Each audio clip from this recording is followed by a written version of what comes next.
കഴിഞ്ഞ മത്സരത്തിൽ impact player ആയിട്ടാണ് പതിരാന ഇറങ്ങിയത്. ഇന്നിംഗ്സിന്റെ 4ാം ഓവറിലാണ് അദ്ദേഹം ആദ്യമായി പന്തെറിയാനെത്തിയത്. ആ ഓവറിൽ 7 റൺസ് മാത്രമാണ് അദ്ദേഹം വിട്ടുകൊടുത്തത്.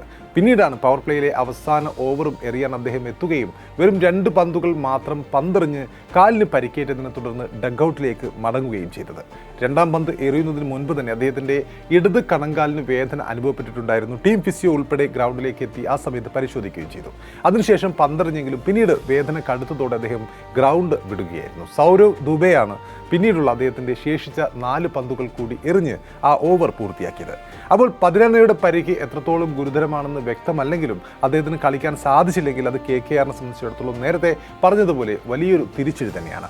മുംബൈ ഇന്ത്യൻസ്, ഡൽഹി ക്യാപിറ്റൽസ് എന്നിവർക്കെതിരെയാണ് KKRന്റെ അടുത്ത 2 മത്സരങ്ങൾ. വിരളമെങ്കിലും ഈ മത്സരങ്ങൾ ജയിക്കുകയാണെങ്കിൽ അവർക്ക് ഒരു നേരിയ ചാൻസ് പ്ലേ ഓഫിലേക്ക് എത്താനുള്ള ചാൻസ് ബാക്കിയുണ്ട്.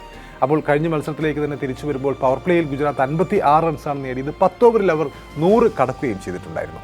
11ാം ഓവറിൽ 31 പന്തിൽ ഗിൽ അർദ്ധ സെഞ്ചുറി തികക്കുകയും ചെയ്യുന്നു. ഗുജറാത്തിന് ആ സമയത്ത് വലിയ പ്രതീക്ഷയുണ്ടായിരുന്നു. പിന്നാലെ കാർത്തിക് ത്യാഗിക്കെതിരെയും അദ്ദേഹം 6ഉം 4ഉം ഒക്കെ അടിച്ചുകൊണ്ട് ജോസ് ബട്ട്ലറും 32 പന്തിൽ അർദ്ധ സെഞ്ചുറിയിലേക്ക് എത്തുന്നു. എന്നാൽ 17ാം ഓവറിലെ 2ാം പന്തിൽ ഗില്ലിനെ സുനിൽ നരേൻ വീഴ്ത്തിയതോടുകൂടി ഗുജറാത്തിന്റെ പ്രതീക്ഷകൾ അസ്തമിക്കുകയായിരുന്നു.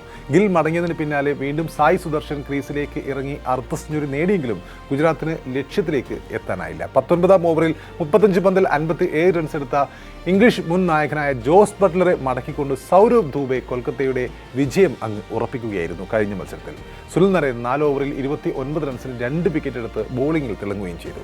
അപ്പോൾ തോൽവിയുടെ 16 പോയിന്റുമായി 2ാം സ്ഥാനത്ത് തുടരുന്ന ഗുജറാത്തിന് പ്ലേ ഓഫ് ഉറപ്പിക്കാൻ ചെന്നൈ സൂപ്പർ കിങ്സിനെതിരായ അവസാന ഹോം മത്സരം വരെ കാത്തിരിക്കണം എന്നാണ് കഴിഞ്ഞ മത്സരത്തിലെ ഏറ്റവും പ്രധാനപ്പെട്ട റിസൾട്ട്.